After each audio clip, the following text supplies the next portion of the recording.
Happy Mother's Day there, YouTube. Tie-Dye Picker 1971 here. If you do nothing else today, get off this phone right here, pick it up and call your mama. Don't send her a text.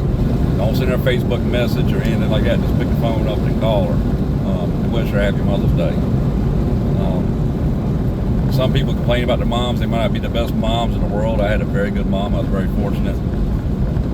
But you only get one mom and one dad, and you don't get to choose them. But they're your parents.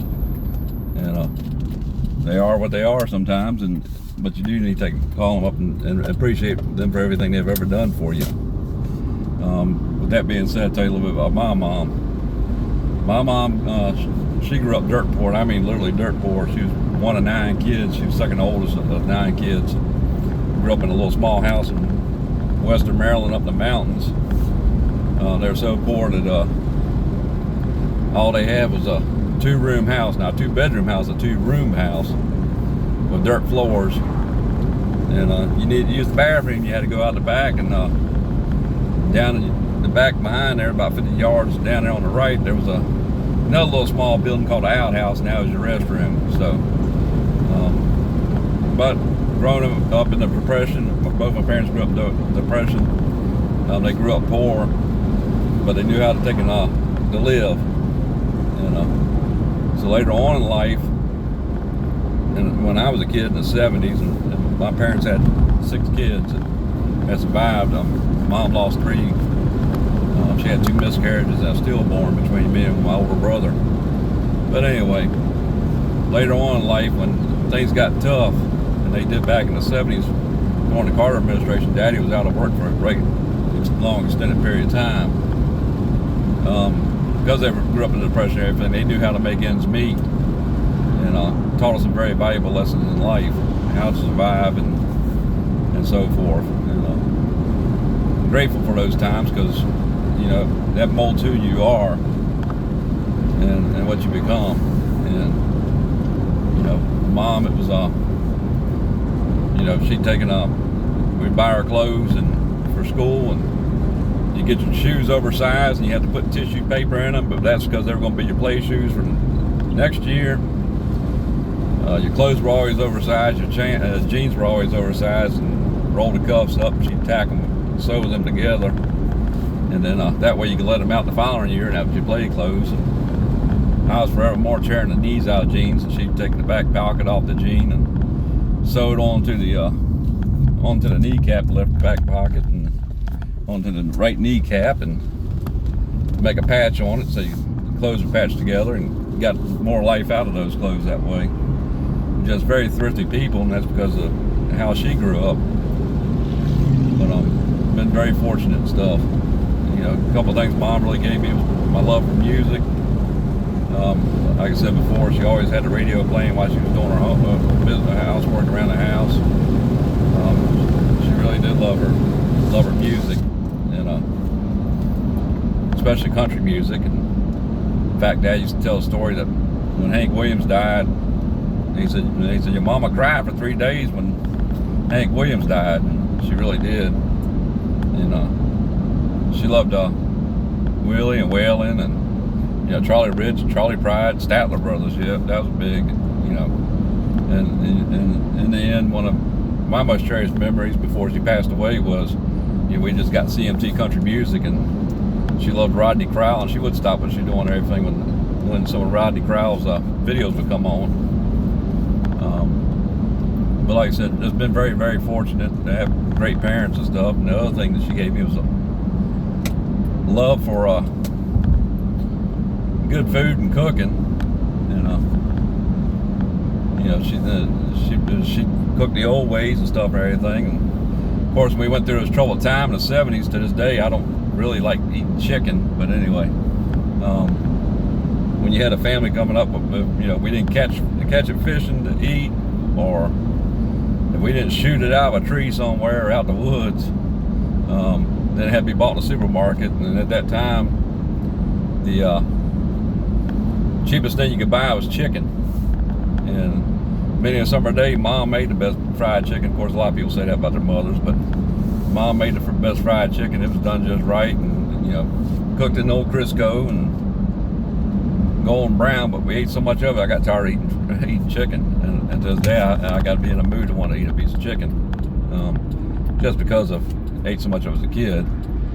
But I'd go for a piece of her fried chicken right now on a Sunday afternoon. Like I said, we ate so much of it.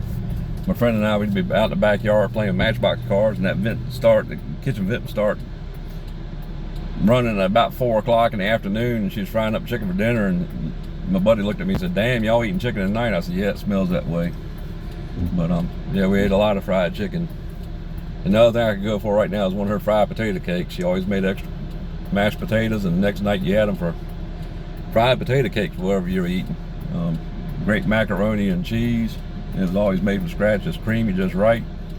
I've never been able to fix her recipe of macaroni and cheese. But those are some of the things I remember about my mom and on his Mother's Day. And great times. We had great times. We didn't have everything in the world, but we had each other. Also growing up in the 70s, another thing, she'd take us out here on the roads I was just coming down through, and back then there were just narrow country roads, the old Crown country roads, and she'd bring us out here, and we'd go collect soda bottles, pop bottles, Coke bottles on the side of the road.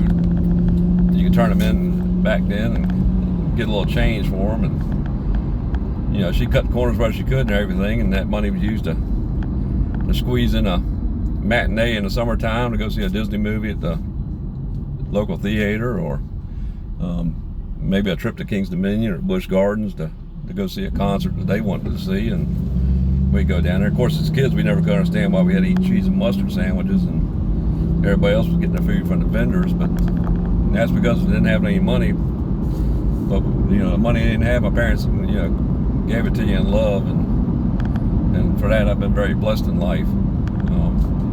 But that being said, regardless of what you think of your mom or something like that, you need to pick the phone up and call them while they're still here and say, "Love you, Mom. Happy Mother's Day." It is what it is, but you need to cherish your people while they're still here, because when they're gone, they're gone. I lost my mom at 19, so my younger sister was still in high school at the time. She was 17. So, Mom passed away at 54 years old. I was the last person my mom talked to. I had just gotten off work. I worked late that night. Got home kind of late, and for me, I've always worked in the trades field and everything. Most times, got off at 3:30, and that evening I got home about 6. And she'd walk by the door and said, "The headlights on in the old truck." And I said, "All right," and that old 76 Chevrolet pickup truck. I went out there, and of course she pulled a plate aside for me and had it set aside so I'd have dinner. And I went out there to take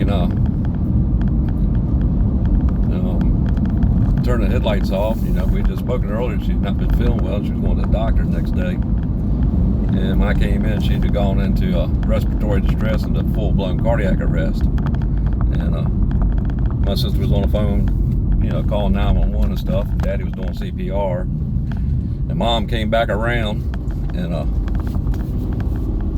looked at me and grabbed me, both arms very, very tight.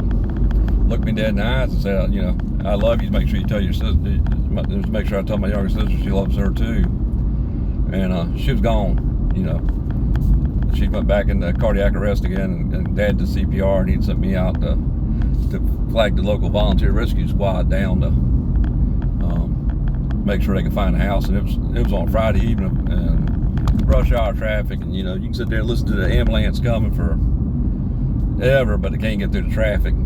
So but everything's, our destiny's laid out for us. When the time you're born, the clock starts running on your life. And that's why it's so very, very important to take and reach out to your loved ones and tell them you love them. And Mother's Days are important to all moms around, and it's something you really should do today. Now, like I said, just don't send a text message or something like that. Put a little effort into it. Pick up the phone and call them. Say, love you, Mom, miss you, and taking, let it come from the heart, regardless of your situation. And that's just Ty Dye Picker's words of advice for today. Hope everybody has a blessed day. It's a beautiful day outside. Get out and enjoy it. See y'all later.